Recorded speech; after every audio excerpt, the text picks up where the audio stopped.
Hello students. So now today next topic, that is self-induction. So we want to discuss about self-induction. Self-induction क्या है? हम कहते हैं it is the property of coil by virtue of which it opposes growth or decay of current in itself. अपने आप को ही oppose करती है। कैसे? ये देखो, मान लीजिए कि मैंने ये एक कॉइल कंसिडर कर लिया, राइट। ये मैंने बैटरी लगा ली बेटा, और ये मेरे पास आ गई की। ठीक हो गया। अब आपको पता है इस टाइम ये सर्किट ओपन है, कोई करंट नहीं है। अब जैसे ही मैं इसमें प्लग इंसर्ट करती हूँ तो करंट बैटरी से फ्लो करना शुरू करेगा। ये नहीं होता कि एकदम ही इसने मैक्सिमम हो जाना है। तो दैट मीन्स होती है बात बेटे मिली सेकेंड्स की ही है, लेकिन अब कुछ टाइम है जब करंट इसके अंदर ग्रो कर रहा है, तो दैट मीन्स इंक्रीज हो रहा है। तो जब यहाँ से ये करंट पास होगा तो naturally magnetic flux linked with coil will increase. तो क्या होगा? Induced EMF will develop in the coil. और इंड्यूस्ड हमेशा ईएमएफ क्या करती है? हमेशा अपोज द कॉज। कॉज क्या है? Growth of current. इसका मतलब कि अब इस इंड्यूस्ड ईएमएफ ने क्या करना है? Oppose the growth of the current. तो इसका मतलब कि अगर हम इसके अंदर इंड्यूस्ड करंट की वैल्यू देखेंगे तो induced current eight the time of make का मतलब बेटे जब सर्किट को आपने चलाया, बनाया, शुरू किया, तो उस टाइम पर। तो इसका मतलब कि ये सेल्फ इंडक्शन की वजह से इस कॉइल के अंदर क्या हो रहा है? Growth of current is delayed. अब उसके बाद एक ऐसी मूवमेंट आ जाएगी जब कॉइल के जो बैटरी से करंट है कांस्टेंट हो जाएगा, यानी कि constant current is flowing through the coil, तब मैग्नेटिक फ्लक्स कांस्टेंट होगा, there will be no induced EMF. That means इसमें सेल्फ इंडक्शन का कोई रोल नहीं रहेगा। अब फिर क्या होगा? जब आप प्लग बाहर निकालोगे, you take out the plug, तो क्या होगा? अब दोबारा अब करंट का क्या होगा बेटा? ब्रेक हो गया। अब करंट डिके करेगा। अब इसका मतलब कि magnetic flux linked with the coil will decrease. अब इंड्यूस्ड ईएमएफ उस डिके को अपोज करेगा। इसका मतलब कि करंट सर्किट में ज़्यादा देर के लिए रहेगा। इसका मतलब कि ब्रेक के टाइम पर इंड्यूस्ड करंट की डायरेक्शन क्या हो जाएगी? इन the direction of flow of current. इसलिए हम इसमें ये कहते हैं कि self induction is the property of coil. किसकी प्रॉपर्टी है? ये इस कॉइल की प्रॉपर्टी है। बाय वर्च्यू ऑफ विच, जिसकी वजह से ये क्या कर रही है? It opposes. किसको अपोज कर रही है? ग्रोथ और decay of current, by virtue of which it opposes growth और decay of current in itself, कि उसके अंदर जो करंट का डिके या ग्रोथ हो रही है। ठीक हो गया। तो इसका मतलब it will oppose the growth, it will oppose the decay. उसी के लिए मैंने ये कहा कि दैट मीन्स कि at the time of make, जब हम प्लग इंसर्ट कर रहे हैं, induced current will flow in the direction opposite to the flow of actual current. ठीक हो गया। और मेक ब्रेक के टाइम पर it will flow in the direction of actual flow of current. तो रीज़न क्या बना है? चेंज ऑफ मैग्नेटिक फ्लक्स, और कोई बात नहीं है, यही आया। तो इसलिए इस वजह से बेटा self induction is also known as inertia of electricity. Inertia of electricity इसे इसीलिए बोलते हैं because it opposes कि ये ग्रोथ होना है, ग्रो नहीं करने दे रही, डिके होना है, डिके नहीं होने दे रही। अब इसके बाद हम इसमें लिखते हैं coefficient of self induction, coefficient of self induction, या इसे हम सेल्फ इंडक्टेंस भी बोल देते हैं, क्योंकि देखो जो बेटे सेल्फ इंडक्शन थी वो तो प्रॉपर्टी हो गई। अब कॉइल के अंदर सेल्फ इंडक्टेंस कितनी है जिसे हमने क्या करना है, मेजर करना है, तो वो चीज़ क्या होगी। अब आप एक चीज़ देखते हो कि हुआ क्या है बेटा एक्चुअल में, कि जब आप ये एक कॉइल ले रहे हो, ठीक है, तो आपको एक चीज़ पता है कि जो मैग्नेटिक फील्ड प्रोड्यूस हो रहा है inside the coil, magnetic field produced inside coil, तो ये किस पे डिपेंड करता है, इट डिपेंड्स अपॉन करंट, और डायरेक्टली प्रोपोर्शनल है करंट के। जितना इसमें से ज़्यादा करंट पास होगा तो बी जो फील्ड है that is directly proportional to I current.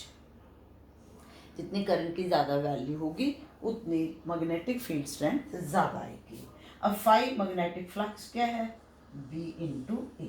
तो इसका मतलब आपके पास क्या बन गया, आपके पास ये पॉइंट आ गया कि मैग्नेटिक फ्लक्स, यही चीज़ मैंने पहले बताई थी ना, तो आपको मैंने यहाँ क्लियर भी कर दिया कि भाई कैसे आप ये कह रहे हो कि अगर करंट सर्किट में इंक्रीज होगा तो मैग्नेटिक फ्लक्स भी इंक्रीज होगी। तो इसका मतलब अब हमने यहाँ तक क्या कहा कि magnetic flux linked with the coil is directly proportional to strength of current flowing through it. So that means you can say phi is equal to Li. तो इसमें L क्या है, constant of proportionality. L is constant of proportionality and this constant of proportionality is known as self inductance. अब इसकी बेटा क्या definition बनी, अब इसमें आपके पास अगर मैं ये कह लूँ कि मान लो I is 1 तो L किसके बराबर आ गया, L is equal to 5। इसका मतलब आप क्या कह सकते हो कि self inductance is the magnetic flux linked with the coil when unit current is flowing through it. ठीक हो गया।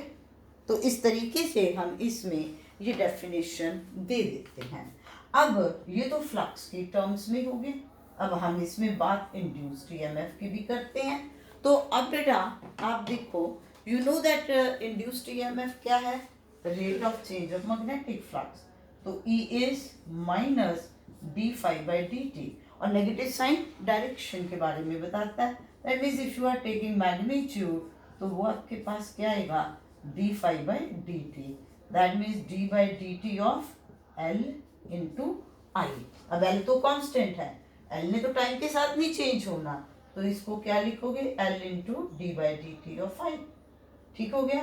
तो इसका मतलब अब आपके पास ये रिलेशन जो है इनको भी बच्चे याद करना है ना, न्यूमेरिकल प्रॉब्लम्स के लिए।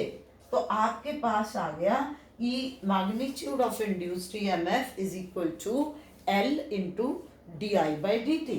No D I by D T क्या है, rate of change of current, चाहे ग्रोथ हो या डिके हो। अब अगर हम D I by D T 1 ले लेते हैं तो L किसके बराबर आ गया, E के बराबर आ गया। इसका मतलब क्या डेफिनेशन बन गई, self inductance of a coil is the magnitude of induced EMF when current in the circuit is varying at the unit rate. ठीक है, या आप क्या कह दो, magnetic, this is induced magnitude of induced EMF developed in the coil when at the unit rate of change of current। ठीक होगी बात। तो हमने पहले देखा कि सेल्फ इंडक्शन क्या होती है, और उसके बाद हमने इसमें डिफाइन कर दिया कोफिशिएंट ऑफ सेल्फ इंडक्शन यानी कि सेल्फ इंडक्टेंस को, और डिफाइन करने के साथ साथ हमने इसमें ये एक्सप्रेशन निकाल लिए कि phi magnetic flux is L into I and E is equal to L into D I by D T. अब नेक्स्ट इसके बाद हम इसमें लिखते हैं, क्योंकि इसको मेजर करना है तो यूनिट्स की बात आएगी, तो units of self inductance. SI system में इसका जो यूनिट है दैट इज हेनरी। क्या है? हेनरी। अब देखो आपने लिया था phi is equal to L I, तो दैट मीन्स आपके पास एल किसके बराबर है? फाई अपॉन आई के। तो अब इंडक्टेंस 1 हेनरी कब होगी? जब फ्लक्स 1, अब एसआई सिस्टम में फ्लक्स के क्या यूनिट्स है? वेबर, और I current that is ampere. तो इसका मतलब आप क्या कह सकते हो कि inductance of a coil is said to be 1 henry when 1 weber magnetic flux is linked with the coil on the flow of 1 ampere current through it.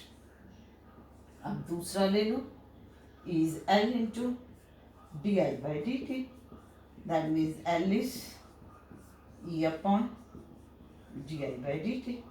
तो इसका मतलब L 1 हेनरी का मीनिंग आ गया, EMF induced EMF 1 volt, current 1 ampere per second. तो इसका मतलब अब आप क्या कह सकते हो कि self inductance of a coil is said to be 1 Henry when induced EMF of 1 volt is set up when current is changing at the rate of 1 ampere per second। ठीक हो गया। और उसके बाद हम इसमें लिखते हैं डायमेंशनल फॉर्मूला। डायमेंशनल फॉर्मूला किसका लेना है बेटे? This L. अब कैसे निकाल लेंगे? अब यहां से ही ले लो। पहले हम यूनिट्स लिख के वहां से भी चल सकते हैं। अब देखो ये है आपके पास ई है ना, तो ई को आपने लेना है, तो आपके पास ये ई क्या बनेगा? What will be E? जरा सोचिए कि अगर आप ई को लिखना चाहते हो तो आप ई को क्या लिखोगे? This is volt potential work upon charge. ठीक है ना बेटा? आपके पास पोटेंशियल क्या होता है? वर्क अपॉन चार्ज नहीं होता? Work done to move unit positive charge, और नीचे करंट अपॉन टाइम। क्यों भाई? पोटेंशियल को मैंने लिख लिया वर्क अपॉन चार्ज, और नीचे तो है ही करंट अपॉन टाइम, तो ये अब क्या बन गया? Work upon charge, this is current and this is time। ठीक हो गया? अब देखो वर्क को लो, वर्क की डायमेंशंस क्या है? m1 L2 t-2। ठीक है? Time is t1, current charge is current into time a1 t1 and current is a1। तो ये क्या बन गया बेटा? m1। अब उसके बाद L की और कोई नहीं है, यही है L2।